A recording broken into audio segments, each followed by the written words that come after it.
British Columbia is dealing with disaster. More than a month of rain in just a few hours, triggering flooding, landslides, mass evacuations, highways washed out, and in some places it is still raining. Good evening, I'm Ian Hanomansing. Tonight, from here in Vancouver to the BC interior, complete coverage of this relentless storm. I'm so scared. From the urgent rescues underway to help hundreds trapped in their cars. The mud is thick, it's deep, it was moving fast.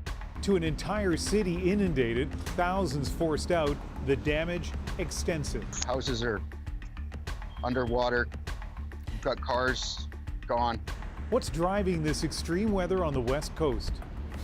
And I'm Adrienne Arsenault. Also tonight, home sales are hot across the country again. I think that what we are seeing now is the largest transfer of wealth in Canadian history. Why new records mask old news for would-be buyers left out in the cold. And the politics of a new federal-provincial childcare deal. This agreement means bringing a $3.8 billion tax dollars paid by Albertans to Ottawa back to Albertans. Plus, Jason Kenney's new leadership challenge. This is The National. And welcome to the special edition of The National. People in many parts of BC are dealing with a deluge. A weekend of record-breaking rain that led to flooding and landslides, shutting down multiple highways, trapping motorists and forcing mass evacuations. Wind gusts are making a bad situation worse, as is unreliable cell service. I'm devastated. I have never once seen anything this bad in Merritt. Tonight we'll take you to the city of Merritt, where thousands of residents have been ordered out after flooding shut down the wastewater system. And to Agassiz, where all-day rescuers have been working to get hundreds of stranded people off a highway. They are two of the focal points right now, but weather is wreaking havoc all over southern BC. Here's a snapshot of how widespread flood watches and warnings and evacuation alerts and orders were today. Some places have received a month's worth of rain or more in just 2 days. One of the most dramatic scenes played out today along Highway 7.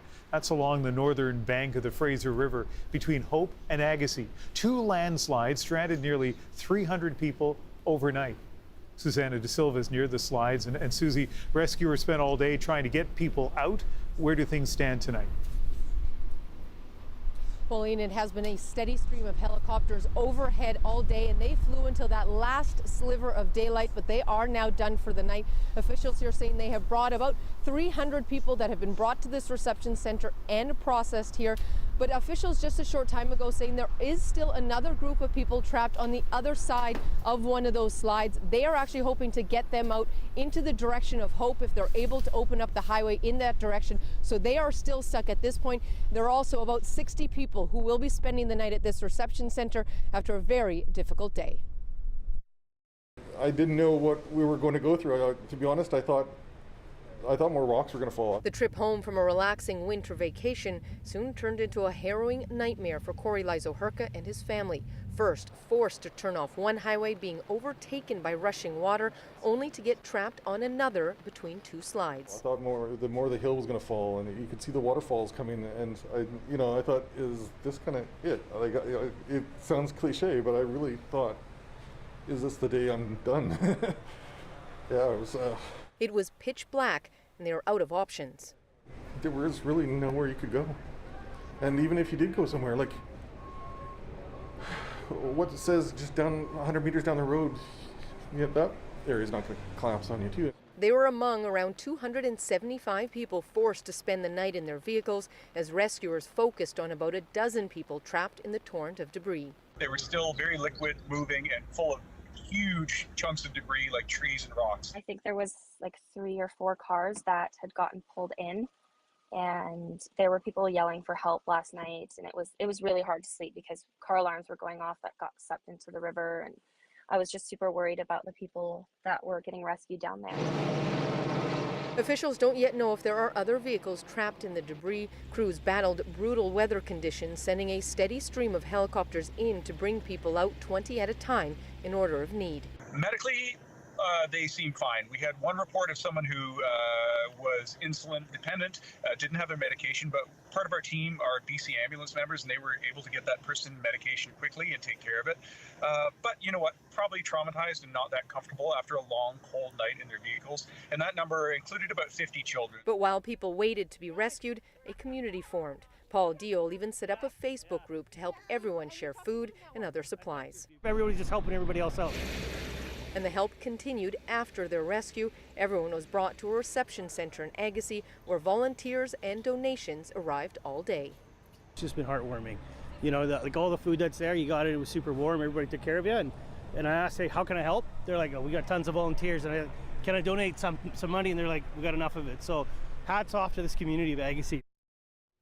So those two landslides, Susie, have gotten a lot of attention for good reason, but there have been other landslides as well. There have been, yeah. There was another one near Lillooet. In that case, more people were trapped. There were about 50 people there that needed to be rescued. And at First Light tomorrow, they will continue efforts to examine those slides, to rescue those who may still be stuck here on the highway, Highway 7 here, but also the work to ensure that everybody has actually been accounted for. Ian? All right, Susanna, thank you. And coming up later, we'll hear from one of the people that Susie spoke to who was airlifted to safety, what it was like when he and his family realized they'd be spending the night stuck on the side of the highway. That's in about 20 minutes. The major weather systems also led to the evacuation of the entire city of Merritt in the BC interior. Thousands were forced to flee after flooding damaged hundreds of homes and caused the complete failure of the municipality's wastewater treatment plant. Brady Strachan shows us the devastation. I can see my shed and my white fence. I can see the top of my house. This morning, Diana Boston waded through floodwaters to get her family and pets to safety. I was frozen already. I was on the verge of hyperventilating or whatever you call it, getting too cold, and I couldn't barely even function.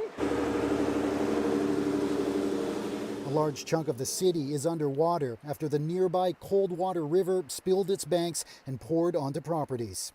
Inside, I'm tearing apart. On the outside, I have to stay strong. Like I said, I have my daughter and my pets, and they can feel when they're getting sad or upset or agitated.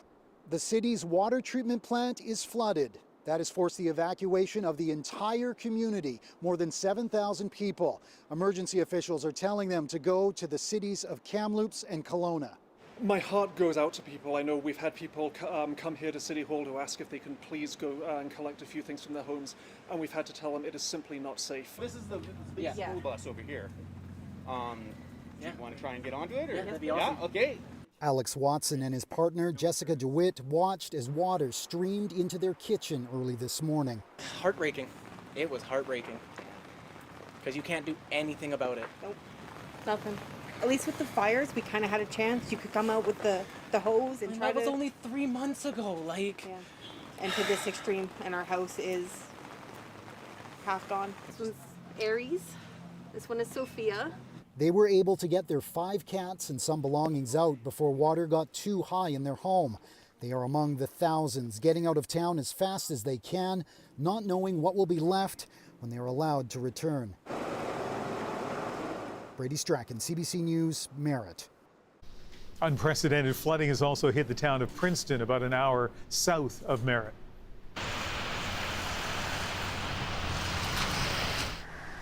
The Tulameen River is said to have breached the dikes at about midnight last night. That led to the evacuation of hundreds of families in homes. Later this hour, we'll speak to the town's mayor, who says at least half of the downtown core has been severely flooded.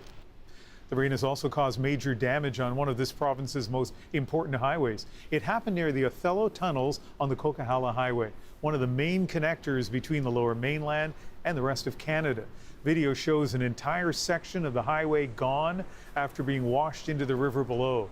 No word yet on the total extent of the damage, but as you can see, it's going to be a while before this part of the highway is able to be reopened. And that was one of just several highways closed today in the region, making it practically impossible to travel out of the Lower Mainland by road, where weather also played a major role today. Renee Filipponi joins us now with more on the impact for the South Coast. Renee? Well, Ian, the Fraser Valley was basically on flood watch all weekend as this big storm came in, dumping unprecedented amounts of rain on what has already been a very wet area.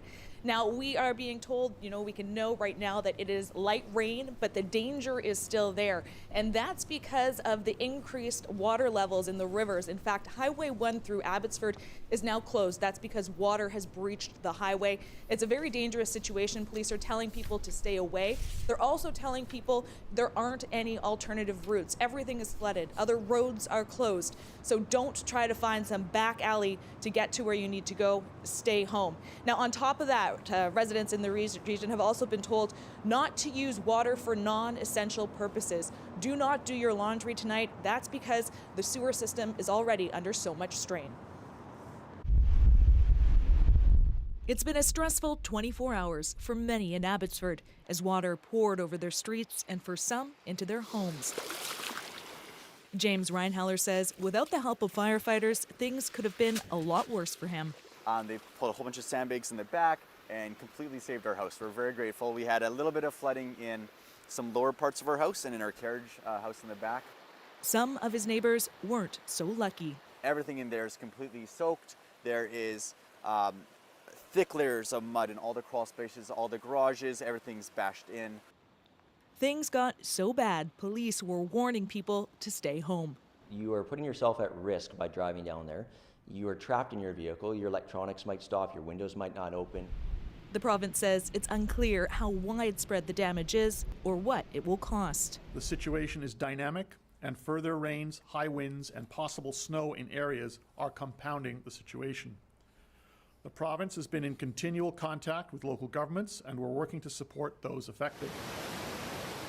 Vancouver Island was also hit by this enormous storm, washing out a number of roads, including parts of the Malahat Highway, even flooding a hospital. There's stuff blowing off this roof too. And in Vancouver, once the rain stopped, it was wind creating issues, blowing furniture off patios and pushing a massive barge towards Vancouver's popular Stanley Park seawall, which was closed this afternoon because of high winds.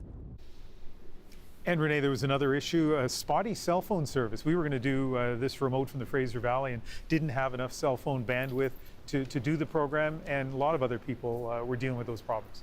Absolutely. Obviously a challenge for us reporters out there trying to do our jobs, but imagine how difficult this was for people who are trying to connect with family members to check in and make sure they were okay, as well as crews and officials trying to connect to make sure that everyone is getting the right thing done to stay safe.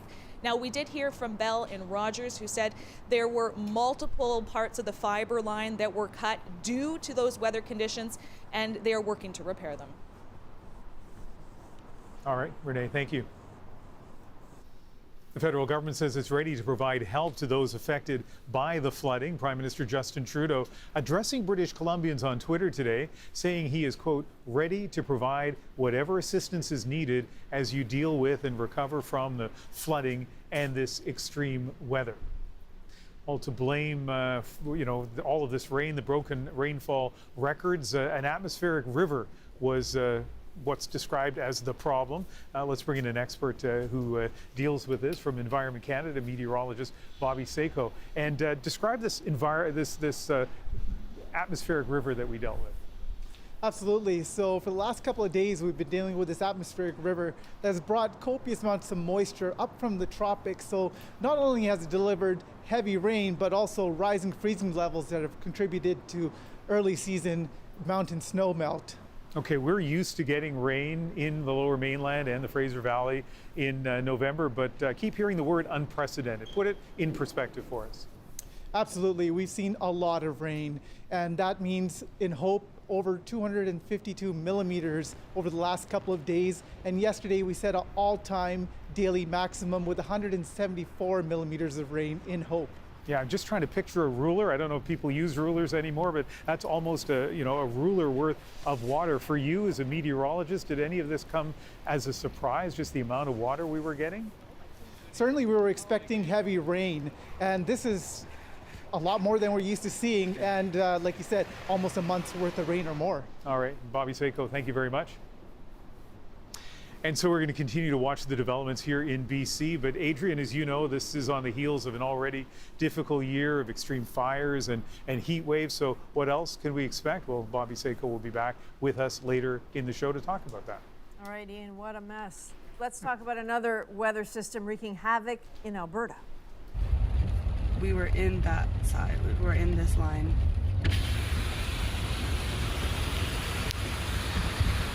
So driving has been treacherous along Alberta's Highway 93 in the Banff area since Sunday. That's when heavy snow caused long pileups. Some drivers were forced to spend the night in their vehicles. Some killed time making snowmen. Most of the blockage, though, has been cleared now. Some drivers report normally short trips home dragging on for some 14 hours. Now, Alberta has signed on to the federal government's child care plan, leaving just 2 provinces that haven't. David Cochran has the details. It's often hard for Justin Trudeau to find a friendly crowd in Alberta, where even on a day when the Prime Minister shows up with billions for childcare, they're sniping. This agreement means bringing a $3.8 billion tax dollars paid by Albertans to Ottawa back to Albertans. The provinces and the federal government don't always get along on everything. An understatement when it comes to this government and this province. Negotiations were held up because Kenney wanted a childcare deal similar to what Quebec got, with big money and no strings. I think the basic aspiration of Albertans is to be treated equally, to have the same powers that Quebec exercises. If Alberta already had childcare at $8 a day across the province, we would have had an approach similar to Quebec. The Alberta agreement leaves just 2 provinces without deals, New Brunswick and Ontario. Why is he so unwilling to cut a deal for $10 a day childcare for Ontario families? We want a deal. We've been at the table for months. The issue, says Ontario, is the federal offer isn't good enough. It doesn't give credit for provincial investments already made in full-day kindergarten, and the money only lasts 5 years. So we do not see a program that is viable for 5 years and then declines in year 6. But federal officials insist Ontario hasn't put anything specific in writing, and that lack of detail is getting in the way. Federal government is there with the money and the framework to do it, and we're very hopeful that Ontario will do it. Some federal Liberals also believe the Ford government is posturing in advance of next year's provincial election. Their hope is that with Alberta now finding common ground, the pressure will grow on Ontario to cut a deal. David Cochran, CBC News, Ottawa. Premier Kenney was also asked about a challenge to his leadership today. A key number of constituency associations passed a motion demanding a leadership review before March the 1st. In terms of that or other motions, that's up to the UCP board, the party board, to deal with those matters, and I'm sure they'll do so in the appropriate way. A leadership review was already scheduled for April. As to tensions in his party, Kenney pointed to the pandemic. I can understand why so many folks have felt frustrated by the public health measures that we've had to introduce at various times to protect our healthcare system here in Alberta. And those frustrations are being felt in my own party and caucus. There's no secret about that. The United Conservative Party's annual general meeting kicks off this Friday. And the federal Conservative leader, Erin O'Toole, is facing a fresh challenge to his leadership launched by this Senator, Denise Batters. In announcing a petition to members, Batters says O'Toole has been inconsistent on issues dividing the party. She has 90 days to gather enough signatures to force a vote on O'Toole's leadership. Climate summits like COP26 in Glasgow may involve compromise, but across the globe, climate change does not. Take Kenya. That's a country torn by extremes. 2 million Kenyans in the north face starvation thanks to drought. In the south, rains and floods wash away homes and sometimes lives. Margaret Evans is there with stories of those taking action right now.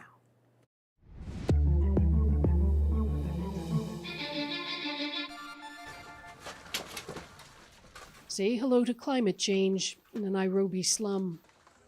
Volunteers knee-deep in the thick sludge and waste that clogs drainage troughs when it rains, sending water elsewhere. Those toiling are part of a project called Weather Village. They translate weather forecasts into local dialects and text them out.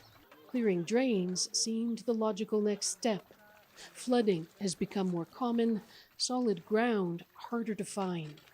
People used to die because, especially this area that you're standing, the water levels sometimes reaches up to somewhere here. It's the kind of local initiative Kenyan activists say would benefit from the climate change funding the developed world keeps on promising, but fails to deliver. Climate change activists who went to the UN summit in Glasgow came back disheartened. It is not a favor to Africa. It is what we need as collectively as the global community.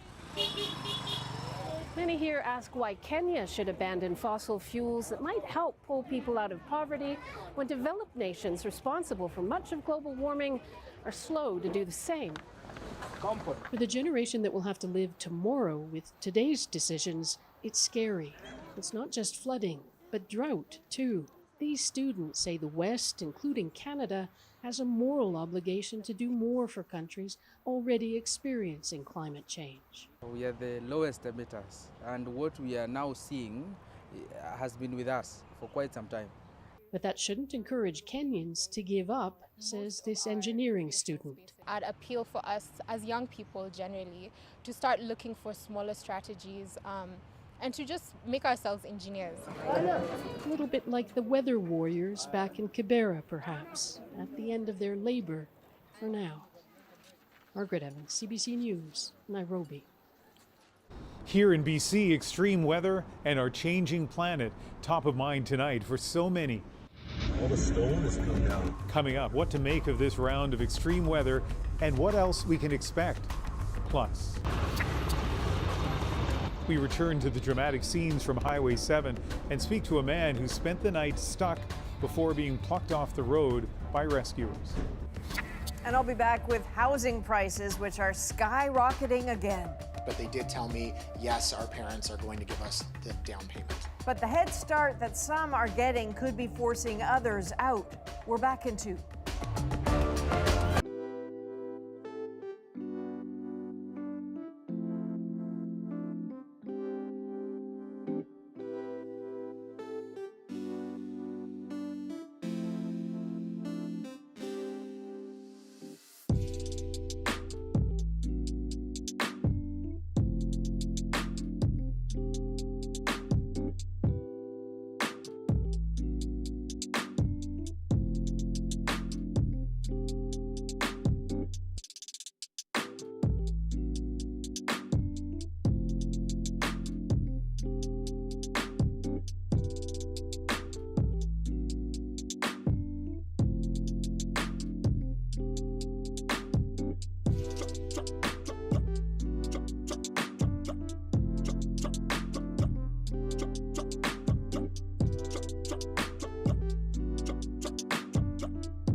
That is a look at the White House, where tonight Joe Biden and Xi Jinping are meeting for the first time as presidents. Not in person, it's a virtual meeting, but it's a start. The relationship between the two superpowers has been deteriorating.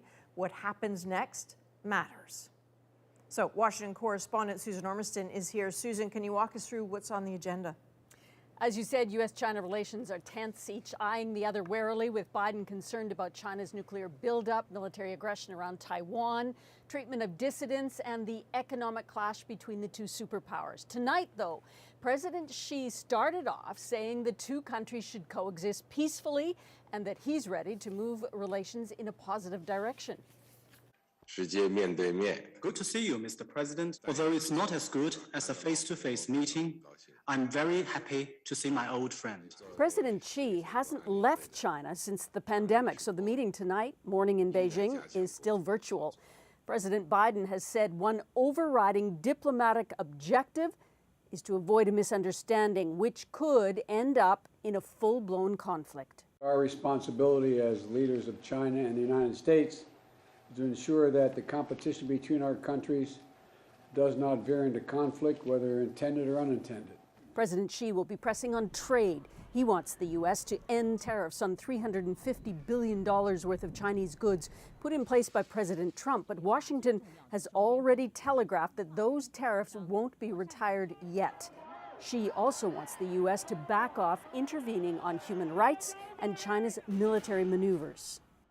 Biden has been rallying Asian-Pacific allies, with Xi telling his country the East is rising, the West is falling, and that there is an unprecedented window of opportunity for China to catch up, Adrienne. So, Susan, realistically, what can be expected out of the summit? Well, modest expectations tonight. No red lines, no joint communique, but in 3 hours, some substantive diplomacy. Biden will raise China's treatment of both the Uyghurs and Hong Kong dissidents, also China's recent test of a hypersonic weapon.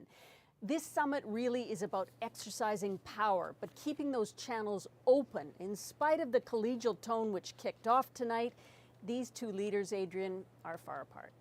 All right, thank you, Susan. That is Susan Ormiston in Washington tonight. Former Donald Trump aide Steve Bannon surrendered to the FBI this morning. I'm telling you right now, this is going to be the misdemeanor from hell. So he is facing criminal charges for refusing to give Congress information related to the January siege on Capitol Hill. Bannon previously argued he was using the executive privilege given to him by the former president. He is scheduled to be formally arraigned on Thursday. The police have now confirmed that this is being treated as a terrorist attack. It is a stark reminder of the need for us all to remain utterly vigilant. And so Britain has raised its national threat level to severe as police investigate Sunday's deadly car explosion outside Liverpool Women's Hospital. And today, police named the suspect as 32-year-old Imad Al-Swain Menin. He died after the taxi driver discovered his explosive device and locked him inside the vehicle. 4 other men have also been arrested. I was arrested and held in captivity for no reason. That was American journalist Danny Fenster. He's free now after U.S. officials negotiated his release from 6 months in a Myanmar prison. Fenster was among the more than 100 journalists and media workers arrested after a military coup in February. All right, so let's head back to Vancouver. More special coverage of the BC storm. Adrienne, we're going to hear from 2 people right in the middle of this disaster. Let's take a look at some video by Paul Deal. He and his family were trapped in their truck overnight, what those hours were like, and the moment they were airlifted to safety. And houses are underwater, got cars gone. that is the mayor of Princeton, BC, earlier today. The water moved in fast, faster than he or really anyone expected. How things are looking tonight. Next.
Welcome back as we follow the destructive weather hitting BC. If you're just joining us now, a quick recap. I'm so scared because we are just next to the river. Car alarms were going off that got sucked into the river, and I was just super worried about the people that were getting rescued down there. And authorities still trying to determine if anyone was swept away in the landslides, but rescuers did reach nearly 300 people near Agassiz, east of Vancouver, who were trapped overnight and airlifted out. About a 2-hour drive northeast in Merritt. You can't run your taps, you can't flush your toilet, it's not a livable situation. It's bad enough that we are evacuating the entire city. Flooding overwhelmed the community's water supply. All of its roughly 7,000 residents have been ordered to leave. Not far away in Princeton, a levee broke, forcing the evacuation of another 200 homes.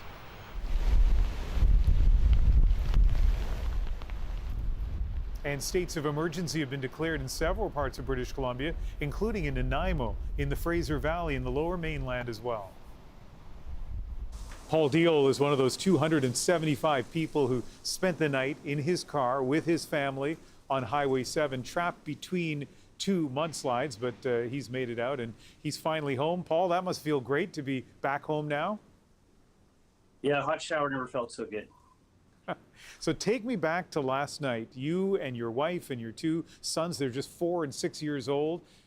Tell me about that moment where you realized the four of you were going to be spending the night in the dark on the highway. Yeah, it happened pretty quickly. We were at the home stretch on Highway 7. We saw some flashing lights up ahead. We didn't think there was any more landslides because there's nothing being reported. A gentleman came up, who was turning cars around, telling us, hey, there was a pretty substantial slide and it's likely it wasn't going to be cleared that night. So we turned our truck around and headed back to Hope. We made it maybe a minute down the road before traffic stopped again. And we came to the realization that we were trapped between two slides. And so then really it was a matter of finding where's the safest place to park the truck so we don't get caught in another slide that night. I bet it was a long, cold night. Describe it for us. I can't imagine being in that truck overnight with two little kids. What was it like?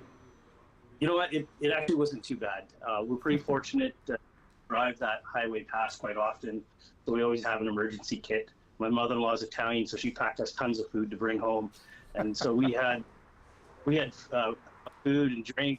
We had blankets and candles, so we were okay to spend the night. I think the kids were a little bit scared because there's a lot of water running off the hill. So once they got calmed down, we fired up the Netflix. They got to watch 3 movies that night with us, so they had a blast. So the night wasn't too bad for us. I think we were one of the fortunate ones. Yeah, you're nothing if not resilient, and as great as that experience sounds like it was, it got even better when the helicopter came. Tell us about that. Yeah, so we figured out, I think, around 1 o'clock in the afternoon that the helicopters were coming. So between the stretch that we were trapped in, there was a lady by the name of Tracy from the Ministry of Highways. She was walking up and down the road. We had a doctor and a nurse. So we were checking on people. We had a little community set up there. And so I think the biggest thing was just feeding people information. Once we knew that choppers were coming, everybody kind of calmed down and it was all right. And then a big relief. The first thing they did was the commandos or search and rescue guys from the choppers went and they checked on everybody, let everybody know that, hey, we're all going to be out of here tonight. And then they started loading out families and young people. Yeah, kids 4 and 6, they got to take their first helicopter ride, so they're pretty excited. We have just a few seconds left. You mentioned your kids were a little bit nervous last night. How are they feeling now to be back home after a helicopter ride? Yeah, the youngest had a tough go, but once we got to the emergency center in Agassiz, they were pretty excited.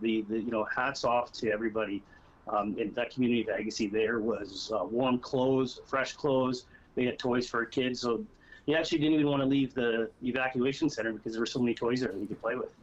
But they're both glad to be. There's been a lot of hardship in British Columbia in the last 24 hours, so it's nice to hear a story with a happy ending. Thanks, Paul. Thank you so much.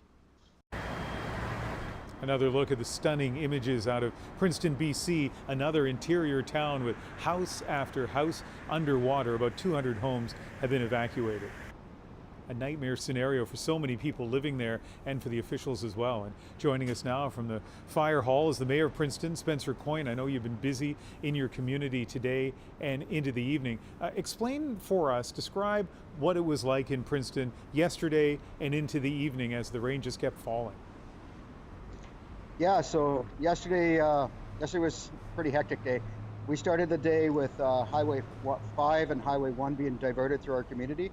At that time, I was helping direct traffic through the community to keep the traffic flow going. It rained and rained all day. About 2 o'clock in the afternoon, the river was at the 3-foot mark. By 7 o'clock, when I went home, the river had risen up to the 10-foot mark. And by around midnight, it was already starting to breach at the 12th mark.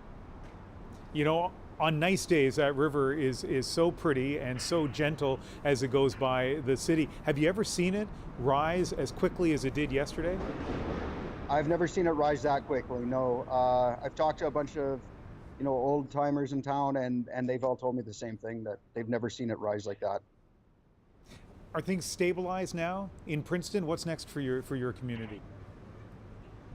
Things aren't stable. Right now, we have the Tulameen River is rising again. It went down earlier in the day, but it's rising up right now. And the Similkameen River is also rising on the other side of town. So right now we're trying to shore up our defenses on the Similkameen River, and we're trying to do what we can to keep the damage on the Tulameen side where it is. Tonight's going to be another long night. As the mayor of this community, as a longtime resident of Princeton, how are you feeling tonight? I'm tired. We're all tired, but we're not giving up. It's our home, and we're all fighting for it.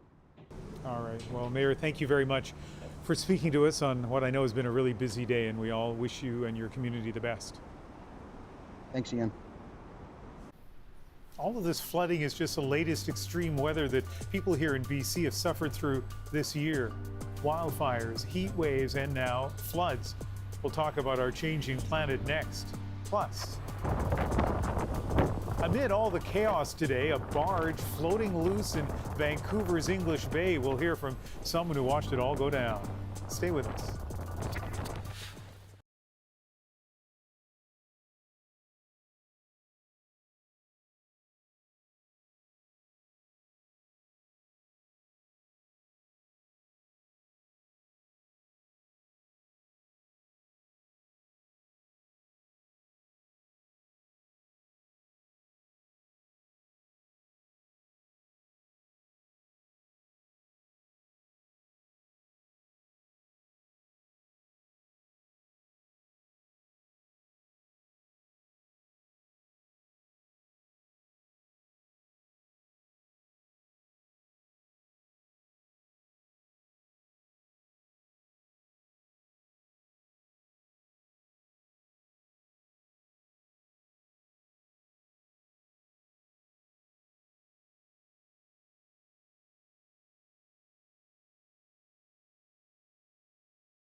It sounds cliche, but I really thought, is this the day I'm done? Some harrowing stories across southern BC tonight after days of heavy rain caused landslides which blocked roads and flooding which tonight has thousands of people out of their homes. When many people think of British Columbia, they think of nice weather, but in 2021, one extreme weather event after another hit this province, and the effects have been devastating. We had 159 fans show up today, and they're basically gone. In late June and early July, a heat wave hit. It was relentless and killed nearly 600 people in British Columbia. The town of Lytton broke 3 straight Canadian heat records, topping 49 degrees Celsius on June 29. Oh my God, look at that. The next day, it was destroyed by fire. The whole village is going. For weeks afterwards, wildfires were the big story here as they pushed into communities and forced people to flee. In October, what meteorologists call a bomb cyclone knocked out power to tens of thousands of homes. Caught in it, a cargo ship which lost dozens of containers before others caught on fire. Then, just over a week ago, a small tornado touched down in Metro Vancouver. The first time that's happened in more than 5 decades. Oh, let's bring in Environment Canada meteorologist Bobby Seiko again, and because of COVID, of course, we're keeping a safe distance outside. When you see that list of extreme weather events here in BC this year, as a meteorologist, what comes to mind? Well, certainly it's been an interesting year here in BC, from the heat dome over the summer and now this extreme atmospheric river. Now, these are not necessarily intertwined together, but nonetheless, as the climate changes, we can expect more extreme events in the future. And let's talk about that atmospheric river. We've had those before, the sort of, storm systems that are coming here from Hawaii right across the Pacific. It was a little different this time around, though. Absolutely. This is a quite potent atmospheric river, and the way the front set up and where it stalled out exactly over the Fraser Valley, that's where it concentrated a lot of the rainfall. At what point, because we had warnings maybe 10 days in advance that something big was going to happen in terms of rain. As you were watching the weather patterns, at what point did you realize that we're looking at something that appeared to be unprecedented? Well, certainly we were tracking it just as the same as we track every atmospheric river. And the days leading up to it, we got the special weather statement going last Friday and then upgraded to warnings over the weekend when we started to see what kind of punch this could pack. There are a lot of lessons here, and I think one of the lessons is preparedness. I think of people, like some of the people we interviewed on the program, who all of a sudden had to spend the night at the side of the road on Highway 7. For you, what's the lesson? Yeah, it is really about preparedness, and we know that this time of year is a stormy time of year. We encourage having emergency kits in your house, but that goes the same for your vehicle as we travel around this time of year. As we're seeing now, sometimes it can quite come in useful, and so having things like flashlights, warm clothing, food, water, crank radios, these things are very important. I'm not asking you for a specific forecast about the weather over the next few weeks, but overall, what should we be expecting in the days ahead? Well, we're still in November. November is still the wettest month of the year on average here in the South Coast. So, keep an eye on the forecast. We are going to have a couple of dry days into Tuesday and Wednesday, but it's important to keep up with the forecast and the next atmospheric river and see what that's going to be bringing. Well, you're doing a really nice job dealing with the sirens and the people playing music and the gusts of wind. Bobby Seiko, thank you very much. All right, back to you in Toronto, Adrienne. All right, Ian, thanks very much. Next on The National, this country's housing crisis is only heating up. What we are seeing now is the largest transfer of wealth in Canadian history. How families are helping each other but hurting the real estate market. Next.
On your marks? Get set, bait. Woo! It's a party, baby. There's a lot to do and not a lot of time to do it. You're a genius. I'm so proud of you.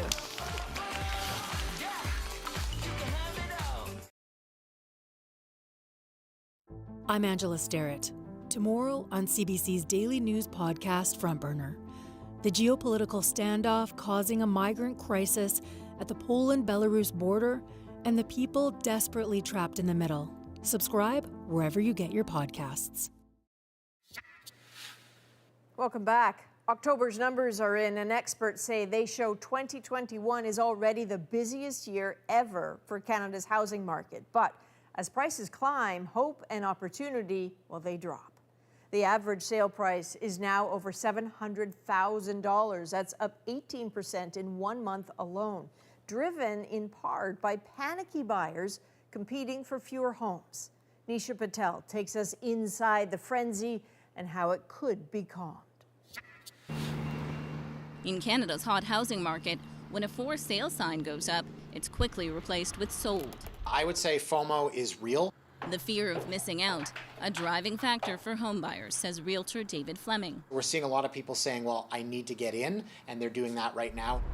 Prices in markets like Toronto and Vancouver moving further out of reach, more than $1 million for a detached home. I recently had people that were in their early 40s, and they were very sheepish, but they did tell me, yes, our parents are going to give us the down payment.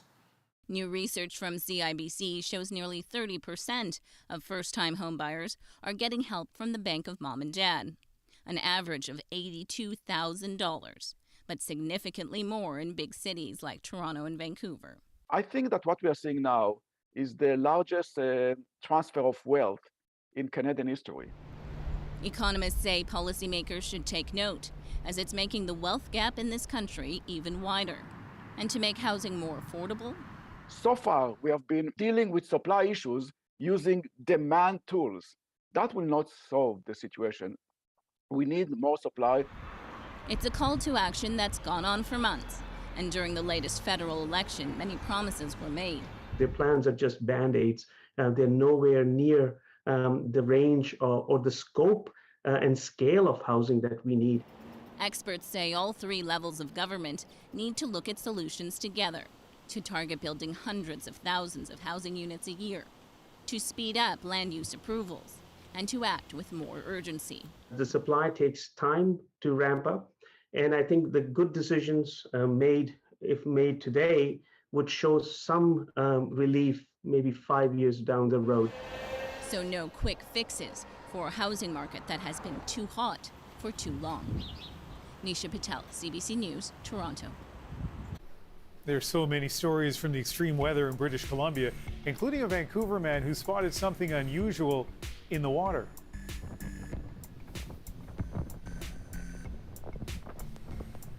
The moment a loose barge made a break for it. That's next in our moment.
Come, guys, dragons! These dragons Did you just take your bra? are open for business. Now let me tell you what I think you've done right.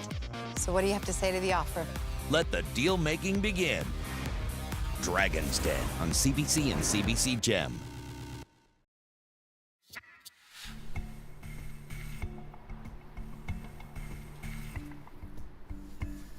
Well, it's not something you see every day, or maybe any day until now. A barge floating loose in Vancouver's English Bay.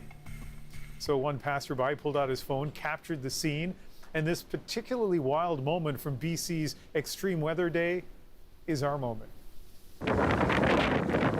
I just went for a walk on my lunch break to the water to see the waves, and suddenly there was this gigantic barge. My first thought was this is going to crash onto something and it might affect people or infrastructure. It was really, really close to shore. The size of it becomes very impactful. So I was just terrified of what this thing could do. It started floating really fast across English Bay, something you never see. The waves were crazy. There was an intense amount of wind. So I started running next to the barge to try to catch it and take a video of it, or I didn't even know what to do. And suddenly a lot of people started noticing, and people started running with me. And then we got to where the barge eventually just luckily hit, I guess, a piece of rock or a sandbank by a place called Sunset Beach. This was a very scary taste of what climate change could look like. Adrienne, I hadn't seen that video until this moment, but I was driving back from the Fraser Valley today, flipping around different radio stations, and they all were talking about it, and I see why. It was incredible. Yeah, no kidding. I mean, the good news for the Coast Guard, Ian, is that they don't think there's anything hazardous necessarily on board. It's just a matter now of getting it back to where it is supposed to be. And I'm curious about something. I know you've lived there a long time. What strikes you the most about this day?